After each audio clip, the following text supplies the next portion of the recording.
श्रीगणेशाय नमः। श्रीकृष्णाष्टकम्। भजे व्रजैकमण्डनं समस्तपापखण्डनं स्वभक्तचित्तरञ्जनं सदैव नन्दनन्दनं सुपिञ्चगुच्छमस्तकं सुनादवेणुहस्तकम् अनङ्गरङ्गसागरं नमामि कृष्णनागरम्। मनोजगर्वमोचनं विशाललोललोचनं विधूतगोपशोचनं नमामि पद्मलोचनम्। करारविन्दभूधरं स्मितावलोकसुन्दरं महेन्द्रमानदारणं नमामि कृष्णवारणम्। कदम्बसूनकुण्डलं सुचारुगण्डमण्डलं व्रजाङ्गनेकवल्लभं नमामि कृष्णदुर्लभम्। यशोदया समोदया सगोपया सनन्दया युतं सुखैकदायकं नमामि गोपनायकम्। सदैव पादपङ्कजं मदीयमानसे निजं दधानमुत्तमालकं नमामि नन्दबालकम्। समस्तदोषशोषणं समस्तलोकपोषणं समस्तगोपमानसं नमामि नन्दलालसम्। भुवो भरावतारकं भवाब्धिकर्णधारकं यशोमतिकिशोरकं नमामि चित्तचोरकम्। दृगन्तकान्तभङ्गिनं सदा सदालसङ्गिनं दिने दिने नवं नवं नमामि नन्दसम्भवम्। गुणाकरं सुखाकरं कृपाकरं कृपापरं सुरद्विषन्निकन्दनं नमामि गोपनन्दनम्। नवीनगोपनागरं नवीनकेलिलम्पटं नमामि मेघसुन्दरं तथित्प्रभालसत्पथम्। समस्तगोपनन्दनं हुदम्बुजैकमोदनं नमामि कुञ्जमध्यगं प्रसन्नभानुशोभनम्। निकामकामदायकं दृगन्तचारुसायकं रसालवेणुगायकं नमामि कुञ्जनायकम्। विदग्धगोपिकामनोज्ञतल्पसायिनं नमामि कुञ्जकानने प्रवृद्धवह्निपायिनम्। किशोरकान्तिरञ्जितं दृगञ्जनं सुशोभितं गजेन्द्रमोक्षकारिणं नमामि श्रीविहारिणम्। यथा तथा यथा तथा तदेव कृष्णसत्कथा मया सदैव गीयतां तथा कृपा विधीयताम्। प्रमाणिकाष्टकद्वयं जपत्यधीत्य यः पुमान् भवेत् स नन्दनन्दने भवे भवे सुभक्तिमान्। भजे व्रजैकमण्डनं समस्तपापखण्डनं स्वभक्तचित्तरञ्जनं सदैव नन्दनन्दनं सुपिञ्चगुच्छमस्तकं सुनादवेणुहस्तकम् अनङ्गरङ्गसागरं नमामि कृष्णनागरम्। मनोजगर्वमोचनं विशाललोललोचनं विधूतगोपशोचनं नमामि पद्मलोचनम्। करारविन्दभूधरं स्मितावलोकसुन्दरं महेन्द्रमानदारणं नमामि कृष्णवारणम्। कदम्बसूनकुण्डलं सुचारुगण्डमण्डलं व्रजाङ्गनेकवल्लभं नमामि कृष्णदुर्लभम् यशोदया समोदया स गोपया सनन्दया युतं सुखैकदायकं नमामि गोपनायकम् सदैव पादपङ्कजं मदीयमानसे निजं दधानमुत्तमालकं नमामि नन्दबालकम् समस्तदोषशोषणं समस्तलोकपोषणं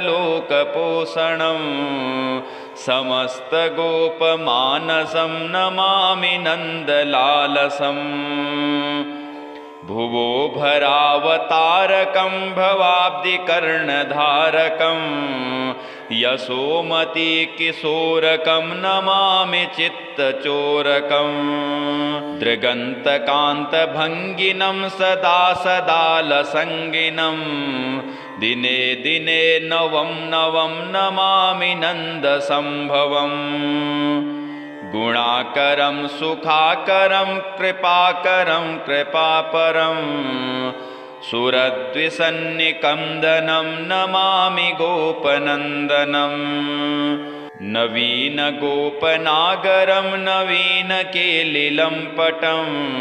नमामि मेघसुन्दरं तथित्प्रभालसत्पथम् समस्तगोपनन्दनं हुदम्बुजैकमोदनं नमामि कुञ्जमध्यगं प्रसन्नभानुशोभनम् निकामकामदायकं दृगन्तचारुसायकं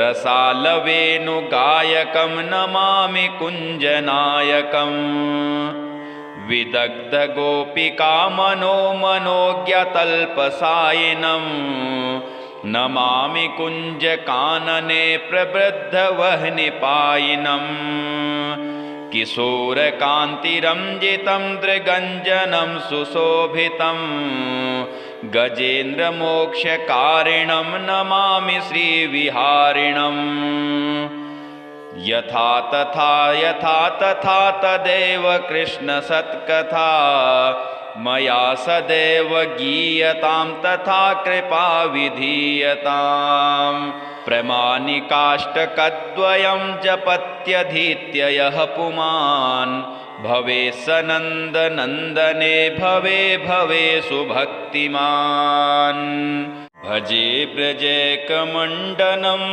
समस्तपापखण्डनं स्वभक्तचित्तरञ्जनं सदैव नन्दनन्दनं सुपिञ्छगुच्छमस्तकं सुनादवेणुहस्तकम् अनङ्गरङ्गसागरं नमामि कृष्णनागरम् मनोजगर्वमोचनं विशाललोललोचनं विधूतगोपशोचनं नमामि पद्मलोचनं करारविन्दभूधरं स्मितावलोकसुन्दरं महेन्द्रमानदारणं नमामि कृष्णवारणम् कदम्बसूनकुण्डलं सुचारुगण्डमण्डलं व्रजाङ्गनेकवल्लभं नमामि कृष्णदुर्लभम् यशोदया समोदया स गोपया सनन्दया युतं सुखैकदायकं नमामि गोपनायकम् सदैव पादपङ्कजं मदीयमानसे निजं दधानमुत्तमालकं नमामि नन्दबालकम् समस्तदोषशोषणं समस्तलोकपोषणं समस्तगोपमानसं नमामि नन्दलालसम्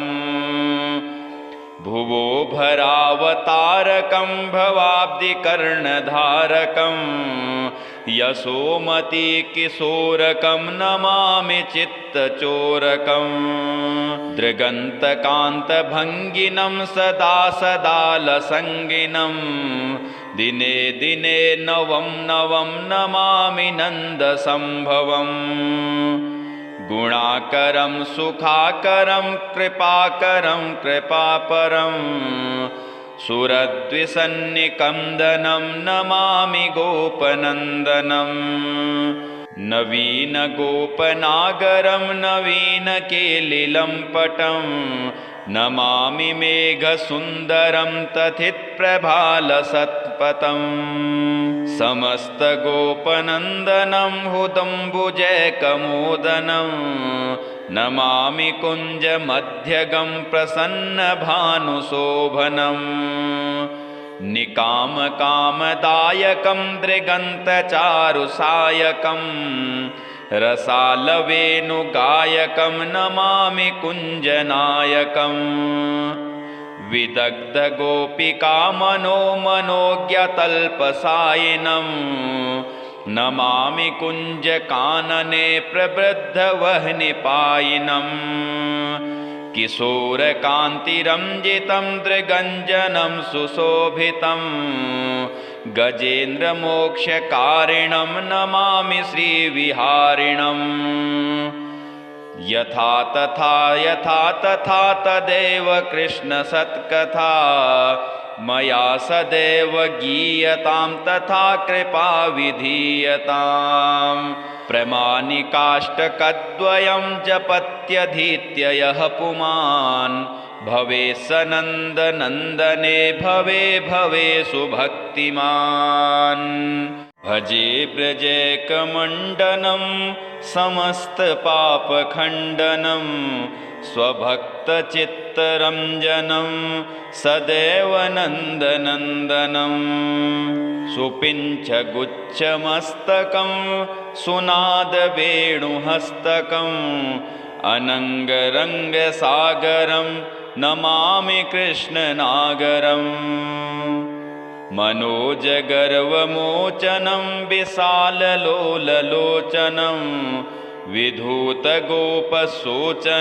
नमामि पद्मलोचनम् करारविन्दभूधरं स्मितावलोकसुन्दरं महेन्द्रमानदारणं नमामि कृष्णवारणम् कदम्बसूनकुण्डलं सुचारुगण्डमण्डलं व्रजाङ्गनेकवल्लभं नमामि कृष्णदुर्लभम् यशोदया समोदया सगोपया सनन्दया युतं सुखैकदायकं नमामि गोपनायकम् सदैव पादपङ्कजं मदीयमानसे निजं दधानमुत्तमालकं नमामि नन्दबालकम् समस्तदोषशोषणं समस्तलोकपोषणं